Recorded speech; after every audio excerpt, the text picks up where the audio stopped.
Bonjour à tous et bienvenue sur la chaîne YouTube de Tempus Shop. Aujourd'hui c'est la première vidéo de la chaîne sur un sujet qui me tient particulièrement à cœur, la Seiko Arabic Dial.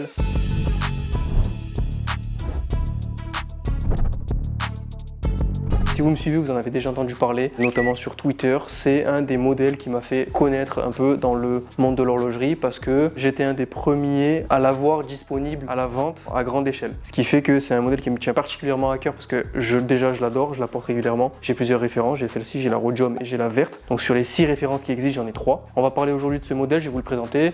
On va faire un petit point historique sur les cadrans arabiques parce que Seiko ne sont pas les seuls à le faire, ça n'a pas été les premiers du tout. Audemars, Rolex, Cartier, ils l'ont tous fait. Les seuls qui ne l'ont pas fait, c'est Patek. Je vais vous présenter les 6 références de Seiko Arabic Dial qui existent, qui sont produits par Seiko. On va faire un petit point sur les Seiko Mode parce que ça, c'est devenu un fléau sur le marché actuellement, là, ces contrefaçons, où les vendeurs jouent un peu sur les mots pour faire croire que c'est du Seiko alors que pas du tout, c'est la contrefaçon. On va parler un peu de Seiko également et de l'importance de la maison horlogère dans l'industrie, notamment dans les années 70 pour ceux qui ne connaîtraient pas. Seiko est surtout connu pour sa qualité et sa fiabilité. C'est parti! Comme je vous le disais, Seiko ne sont pas les seuls, n'ont pas été les premiers à faire un cadran Arabic Dial. Beaucoup de grandes maisons de luxe l'ont fait avant eux, notamment Rolex et Cartier qui sont allés un peu faire des séries spéciales pour le Middle East, donc ils ont fait des cadrans Arabic Dial. Je pense notamment à Cartier qui a fait une Santos Dumont saumon pour le Dubai Watch Club par exemple. Ils ont fait de nombreuses références, une autre Santos Dumont en verte Arabic Dial. Ils ont fait aussi la Santos que vous connaissez en acier Arabic Dial mais full certi diamant, ils ont fait énormément de références. Rolex également, ils ont fait beaucoup de références. La Daytona existe en Arabic Dial. La D-Date avec le cadran Blue Ice en platine existe aussi. C'est mon modèle préféré d'Arabic Dial, moi, toutes les marques confondues. Évidemment, on parle de modèles qui sont pas accessibles, hein, c'est 100, 120, 130 000 euros. Pas pour tout le monde, malheureusement. Audemars l'a fait aussi, ils ont même fait des séries, eux, spéciales pour l'Inde, avec les chiffres en sanskrit. Tout le monde a fait des séries un peu pour draguer, entre guillemets, le Middle East. Je pense, là, récemment, Zapec et Zenith l'ont fait sur des modèles qui sont très jolis. Maintenant, ils font vraiment des nouvelles teintes de couleurs de cadran pour éviter le blue, le ice blue, le noir et le vert qui ont été énormément faits par tout le monde. Donc, on va un peu sur des couleurs saumon, sable. Mais reconcentrons-nous sur la Seiko Arabic Dial. Elle est produite depuis en gros une dizaine d'années. Les 3 premières références étaient la SNK 063 J5, donc la petite cadran noir en 34 mm. Ils ont sorti la même en 42 mm qui est la SNK P21 J1 et également une déclinaison de cette 42 mm là en cadran blanc et en bicolore qui est la SNK P21 J1. Ça, c'est les 3 premières références qui sont sorties depuis une bonne petite dizaine d'années. Ces 3 références là sont sorties il y a quelques années. Elles ont fait le buzz, elles étaient d'abord pour le Moyen-Orient, ensuite elles ont été un peu développées à toute l'Asie, on les trouvait notamment beaucoup au Japon, et ensuite elles se sont vraiment démocratisées dans toute l'Asie pour ensuite revenir que sur le Moyen-Orient. Nous, pourquoi on les a disponibles? Tout simplement parce qu'on les importe de là-bas. Ensuite, en 2022, Seiko a sorti 3 nouvelles références qui sont la SRPH 47K1, la cadran gris, SRPH 49K1, la cadran green que vous connaissez certainement tous, et la SRPH 50K1 que vous connaissez un peu moins parce qu'elle est beaucoup moins mise en avant parce qu'elle n'est pas très jolie si vous voulez mon avis. Cadran bleu, bicolore, ça va pas trop ensemble. Le cadran bleu est joli, le bicolore c'est joli mais ensemble ça fait quelque chose de pas terrible. Ces 3 références là ont été sorties en 2022 à la base pour le Koweït. C'était une série spéciale, une édition spéciale Moyen-Orient mais pour un pays du Moyen-Orient. Ce qui fait qu'il y en avait très peu sur le marché. Ils ont refait une prod récemment, ce qui fait qu'on les retrouve là, pas que au Koweït cette fois, on les trouve à Dubaï, au Qatar, etc. Ce qui fait qu'il y a plus de références. Mais du coup, si on résume, ces 6 références là sont les seules 6 références qui sont produites par Seiko. Tout le reste que vous voyez sur internet, c'est des Seiko Mode, c'est des contrefaçons, c'est des fakes, c'est tout ce que vous voulez, mais c'est pas du Seiko. Les Seiko Mode, souvent, le problème, c'est que c'est vendu par les créateurs comme une base de Seiko. Pourquoi? Parce qu'ils utilisent un mouvement dedans qui est le NH35, le mouvement automatique qu'on retrouve dans... j'ai pas le chiffre exact, mais 80% des montres automatiques entre 0 et 300 euros, c'est un NH35. C'est le mouvement qui est produit par Seiko, qui est vendu aux autres marques pour qu'ils les intègrent à leur modèle. Chez Seiko, ce NH35 là, actuellement, c'est le 4R36. Je vais vous faire un parallèle tout bête sur ce qu'est les Seiko Mode. Demain, je commande sur AliExpress une chaussure toute blanche. Toute blanche. Je peins un Nike dessus, ça en fait pas une chaussure Nike. Alors pourquoi quand on crée une montre de toutes pièces pour ressembler en plus à une Datejust de chez Rolex et une Santos de chez Cartier et qu'on y colle Seiko dessus, ça en fait une Seiko? Ben non, c'est pas possible. Donc c'est du fake. C'est aussi bête que ça. C'est pas parce qu'ils vous disent que dedans il y a un mouvement Seiko que c'est du Seiko. Il n'y a aucune pièce de Seiko, c'est du AliExpress qu'ils assemblent eux pour essayer en plus de copier un modèle ultra connu. Donc c'est un peu ridicule. C'est pas beau. La qualité elle est très médiocre. C'est vendu beaucoup trop cher pour ce que c'est. Ça sert à rien, c'est inutile d'acheter du faux, ça sert à rien. Il vaut mieux se faire plaisir et acheter une Casio à 50 €, même si là aujourd'hui le sujet c'est Seiko, mais une Casio à 50 € qui vient d'une maison horlogère de bonne manufacture, qu'acheter une pâle copie de Rolex Datejust. En plus, vous le savez autant que moi, ça fait quelques années, les vols de montres à l'arraché sont de partout en France. Ça serait dommage de vraiment vous faire arracher le bras ou vous faire tabasser pour un Seiko Mode à 150 €, là, dégueulasse en plus. Achetez un modèle de maison horlogère réputée, reconnue, pour 50, 100, 150, 200 €. Vous avez des modèles automatiques, vous avez des très beaux modèles qui sont fiables et dont vous allez garder très longtemps, dont la qualité est connue et reconnue. Et en plus de ça, et ça c'est le pire dans tout ça, c'est que les modes, les Seiko modes, des contrefaçons, sont vendus à prix d'or. C'est vendu plus cher que des Seiko, des Orient, des Citizen, des Casio. C'est comme si moi demain, j'achète des chaussures sur AliExpress, je fais une virgule dessus, je les vends 300 €. Bah non, c'est pas possible. À un moment donné, la qualité sera jamais au rendez-vous, sera jamais la même qualité que Nike. Même si Nike n'est pas forcément un très bon exemple en termes de qualité. Bref, revenons à nos moutons et parlons de choses sérieuses. Pourquoi la Seiko Arabidial est autant demandée? Alors déjà parce que, comme je vous ai dit, c'est un modèle qui est réservé au Moyen-Orient, ce qui en fait un peu un modèle entre guillemets rare en Europe. En France, c'est pas facile de la trouver, il faut l'importer. C'est pas quelque chose qui est GR, General Release, donc Seiko ne le vend pas au monde entier. Comme c'est réservé au Moyen-Orient, ça en fait quelque chose d'un peu rare et du coup, par la rareté, c'est forcément demandé. Mais c'est surtout parce que c'est magnifique, c'est original, ça en fait un cadran atypique dans votre collection. Ça change de ce qu'on voit habituellement chez Seiko qui sont des cadrans ultra simples, raffinés. Là, on a quelque chose d'original, de tape à l'œil. Vous passerez pas inaperçu avec une montre comme ça. Ça engage les discussions très régulièrement. Elle est belle cette montre, c'est quoi comme cadran? C'est très régulier qu'on a ça parce que c'est un modèle qui attire l'œil malgré sa discrétion. On a du coup un modèle unique. Je vais vous présenter référence par référence, en commençant par la 34 mm, celle que je porte le plus régulièrement. Cadran noir, comme je vous le disais. Le jour est disponible directement en anglais ou en arabe, c'est à vous de le régler. Il y a la date. Après, c'est un mouvement automatique qui est visible à l'arrière. Ça, c'est quelque chose de très joli dans une collection. On peut voir les mouvements du mécanisme, c'est toujours très sympa. Le modèle est en acier inoxydable. Là, on est sur du 34 mm, ce qui en fait un modèle qui est porté par des poignées de très petite taille jusqu'à 17 cm et demi, 18 de tour de poignet maximum, parce qu'après ça va faire trop petit. Il faut vraiment que la montre épouse la forme de votre poignet. Il ne faut pas que les cornes dépassent trop. C'est souvent le problème. On a ce truc de se dire le modèle 34 mm c'est féminin parce que c'est tout petit et le 42 mm c'est pour les hommes. Non, ça dépend vraiment de votre taille de poignet. Si les cornes dépassent trop de votre poignet, ça fera un rendu qui est vraiment pas très beau et c'est dommage. La 34 mm est disponible, le bracelet est légèrement différent. Sur la lunette, elle a les deux traits qui fait qu'elle est un peu plus raffinée. Moi, je la préfère à la 42 mm.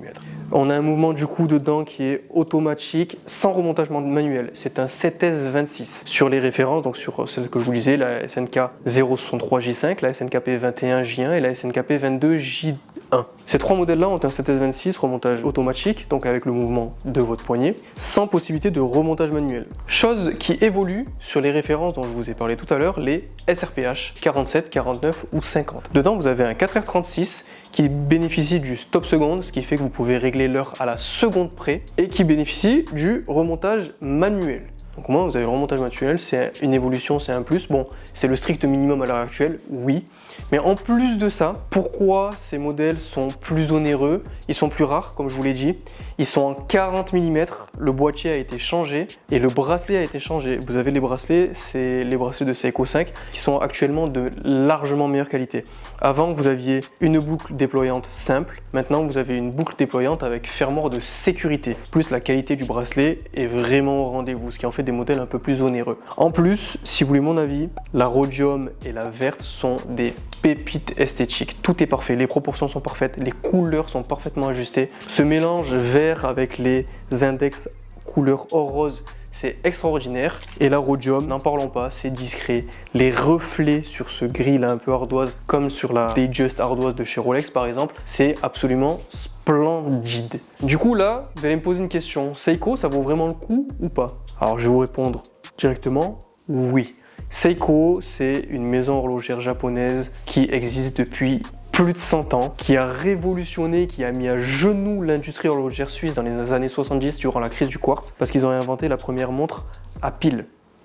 C'est eux, ils ont révolutionné le marché. C'est à cause ou grâce à eux qu'on a aujourd'hui sur le marché des modèles qui ont été produits justement dans ces années-là chez Rolex à pile. Oui, il y a des modèles chez Rolex à pile. Oui. On les a appelés les Oyster Quartz. Elles ont été produites pendant quelques années. Il n'y en a plus beaucoup sur le marché, mais il existe des Oyster, des Datejust et même des D-Date à quartz chez Rolex.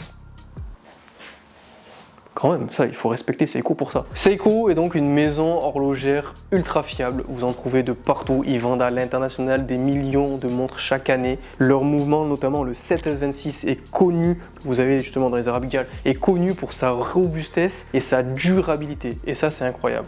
Alors certes, c'est pas le mouvement le plus précis qui existe. Ils sont pas certifiés COSC. COSC, c'est la certification pour la précision d'un mécanisme. C'est des modèles que vous allez trouver qui sont onéreux, qui sont à l'entrée, au moins l'entrée de gamme du luxe.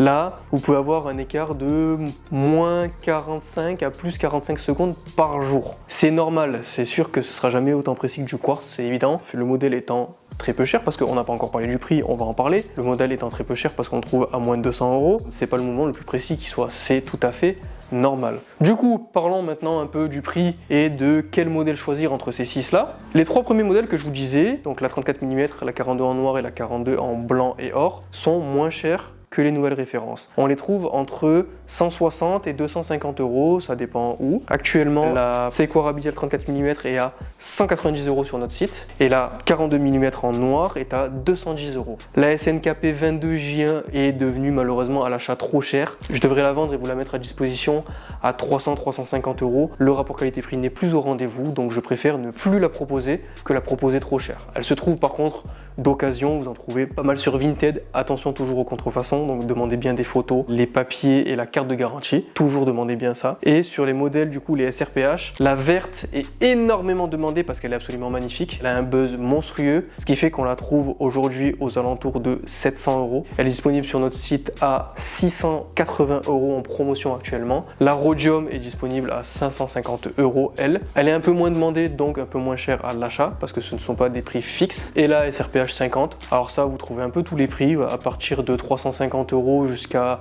500-600 €, mais ça vous pouvez en trouver hyper facilement sur internet. Moi j'en propose pas pour la simple et bonne raison que je propose au catalogue que des modèles que je porterai, et ce modèle là clairement il n'est pas réussi pour moi, je le porterai pas, donc je ne le propose pas au catalogue. C'est aussi simple que ça. Comment choisir ça maintenant? C'est un modèle tout acier, du coup il passe avec tout, que vous alliez au sport, que vous allez au travail, que vous allez n'importe quoi que vous fassiez dans la journée, le modèle tout acier passe avec tout. C'est ça qui est pratique. De plus, le cadre en noir est discret et simple. Pareil, il ira avec toutes les tenues. La seule qui est un peu plus compliquée, qui est un peu plus originale, où il faut faire un peu attention à comment on va saper, etc., c'est la cadre en verre, parce qu'il faut l'assumer. C'est beaucoup plus voyant et beaucoup plus tape à l'œil, donc c'est un peu plus compliqué entre guillemets à porter, mais c'est tellement beau. Moi personnellement, je la porte tout le temps. À partir du mois de mai là, de mai à septembre, quand je suis en short t-shirt, j'ai que ça au poignet. C'est trop bien, on la sent pas, c'est robuste, c'est tout ce que vous voulez, c'est incroyable comme modèle. Voilà comment les choisir. Ensuite, il y a en fonction de votre budget et de la taille de votre poignet. La taille de votre poignet, si vous avez un petit poignet comme moi, que jusqu'à 18 cm de tour de poignet, optez plutôt pour la 34 mm, ou si vous avez du budget, la SRPH 47 ou 49 en 40 mm, mais la 42 évitez, c'est un peu trop gros, ça va faire mastoc au poignet, c'est pas très joli. Si vous avez un poignet supérieur à 18 cm de tour, vous allez prendre soit la 42 mm qui ira très bien, soit les SRPH en 40 mm, parce que ça, elles passent vraiment avec tout, tellement elles sont bien proportionnées, parce que comme elles sont pas très épaisses, ça va à tous les poignets, c'est super pratique. Voilà tout, je pense qu'on a fait le tour du sujet. C'est un modèle qui pour moi est incontournable dans vos collections parce que il est original mais en même temps simple, sobre, accessible à tout le monde, ce qui en fait vraiment une pépite dans votre collection qui va vraiment se différencier du reste. Évitez d'avoir dans vos collections que des modèles en acier et cadran noir ou bleu. Mettez un peu de diversité, mettez un peu de couleur, mettez un peu d'originalité. Le Seiko Arabicale est absolument parfait pour ça, donc faites-vous plaisir. Évitez s'il vous plaît les contrefaçons et les Seiko mode. J'en reparle là, oui, parce que c'est absolument atroce d'acheter ça. En plus ils font n'importe quoi, les proportions proportions sont souvent dégueulasses. N'ayant pas peur des mots, c'est trop cher pour ce que c'est de la merde, ça y est, la contrefaçon, on en a marre. Si vous achetez d'occasion, s'il vous plaît, faites bien attention de ne pas vous faire avoir sur des fakes. Demandez-moi sur les réseaux sociaux, envoyez-moi des photos de ce que vous allez acheter. Comme ça, si je peux vous détecter un fake, je le ferai avec plaisir. Si vous pouvez éviter de vous faire arnaquer, ça serait super. Merci à tous de nous avoir écoutés. Pour ceux qui ne connaissent pas Tempus Shop, nous sommes une boutique de montres multimarques qui propose énormément de marques au catalogue. Les marques sont sélectionnées. Ce sont des marques de maisons horlogères connues et reconnues. Du Citizen, du Orient, du Lip parce que c'est français. Casio, les G-Shock aussi, ça va avec. Zeppelin, Swiss Military, on a énormément de marques disponibles au catalogue. N'hésitez pas à venir sur notre site pour le découvrir. Dans chacune de ces marques-là, on sélectionne un certain nombre de modèles. On vous sélectionne les meilleurs et on explique pourquoi. Donc via nos réseaux sociaux, n'hésitez pas à nous suivre, que ce soit sur Insta, sur Twitter, sur TikTok. On fait des réels où on présente et on parle de certains modèles rapidement et de manière tout à fait transparente et en toute objectivité. Merci à tous de nous avoir écoutés aujourd'hui. Je suis Mister Tempus pour ceux qui ne me connaissent pas. Mon objectif est de rendre l'horlogerie accessible